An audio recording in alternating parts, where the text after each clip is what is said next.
Ma'am, a series of incidents happening in the border of Karnataka and Andhra Pradesh in the line of treasure hunting at the ancient places and the temple. And very recently, this had happened right after the Hampi attack. Now, one more Hindu site now comes under vandalization. So, how do you react to this, and what kind of action that you are expecting from the state government and the concerned department? See, this incident should be viewed from about 3 viewpoints minimum. If you take it, now we are reporting about Hampi and this particular Navabrindavana, which is near Mantralaya. If you take even Tamil Nadu, in a different way this is happening.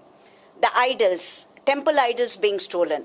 The crux of the problem lies in our legal system. First, we do not show respect to our heritage. We go to Smithsonian and we go and rave about it somewhere there, or go to Australia, the places where there is not much of history at all. But here we have so much of history spread over about how many years, I can't even name it. And the Sanatana Dharma has withstood all this onslaught, and it is only becoming worse. First, I will tell you where the basic drawback is. One is our laws. Basic thing, if somebody commits a crime in such, you take the idol wing, the temple idols, which has been stolen everywhere, all over Tamil Nadu.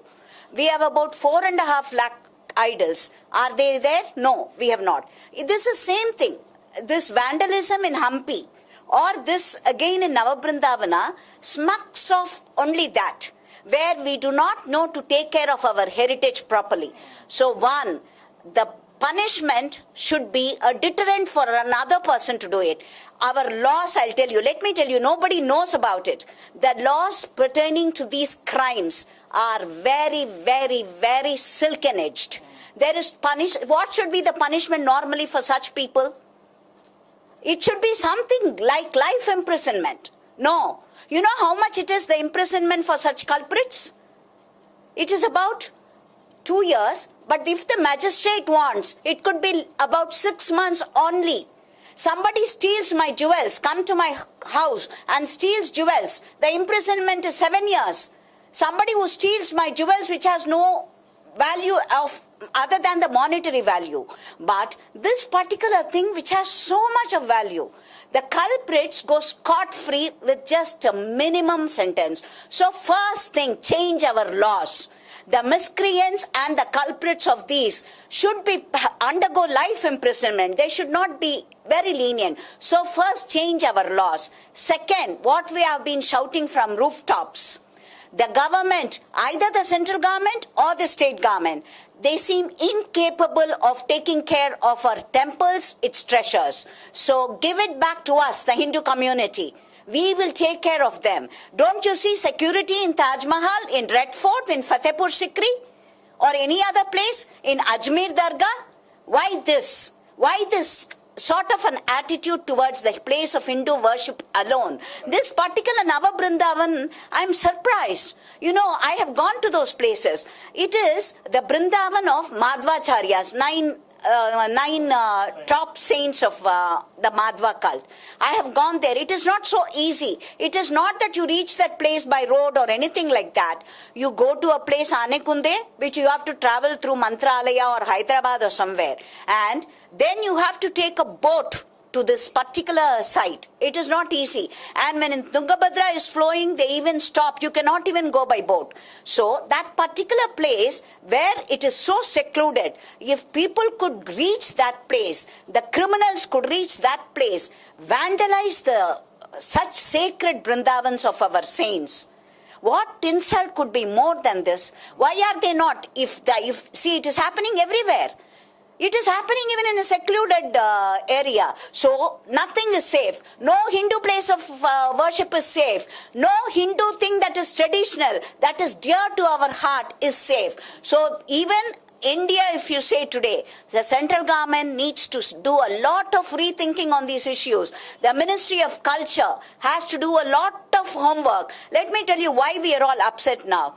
When the Puri temple issue came, the court gave a judgment that an advisory panel has to be formed. Till date, it has not been formed. Why this lethargy? Why this laconic attitude towards our sites alone? Why is this not shown? And let me tell you, our places are ancient, steeped in tradition of heritage value, of so much of value, which cannot be which cannot be measured in terms of the monetary value at all. Our sites. But what about the Christian or a Muslim thing? They are not ancient. They can just be built like this. They are not just recent times. But what is the security provided for those places? Which is in their own hands. Their own religious heads take care of them. Why can't they give it back to us? You have repeatedly shown that you are incapable of taking care of us, taking care of the Hindu population, taking care of the Hindu place of worship, taking care of Hindu tradition, taking care of Hindu heritage sites. So that means we are secondary citizens here. Do we keep quiet anymore? Where are we heading then? If we can see a country which has no heritage like America, if they can preserve their traditions so much, why this laconic attitude towards our Hindu this thing alone? It is very hurting, and I'm surprised because this particular Hampi thing, so much, so rich in its architecture, we cannot build it today. Can they give us back this? Can the central government or the state government build us another Hampi temple and give? Or the same Tamil Nadu government? Can they build another temple in Thirupugalur? Can they build another Chidambaram temple? Can they build another Thiruvannamalai temple? You know something? Why I am hurt? Thiruvannamalai latest. There is a Muruga idol inside the temple. That has been stolen. Nobody reports about that. Every day something is happening in a Hindu place of worship. We are losing things of so much of value. The value cannot be mentioned in terms of so many billions, so many trillions. No, it is beyond that. It is beyond this. And let me tell you, Hindu temple worshippers, we are being treated like second-class citizens wherever we go. I would like to maintain here that even judiciary, bureaucracy, the government, the executive, everywhere that we go, I think everybody is to be blamed for this, and I would like to say that the majority of the Hindu population, if they do not do something, come as a collective, we need to come together as a collective group. If we don't, this is going to be the pattern again. Let us keep on crying like this. Let us shout from rooftops. Nothing is going to happen.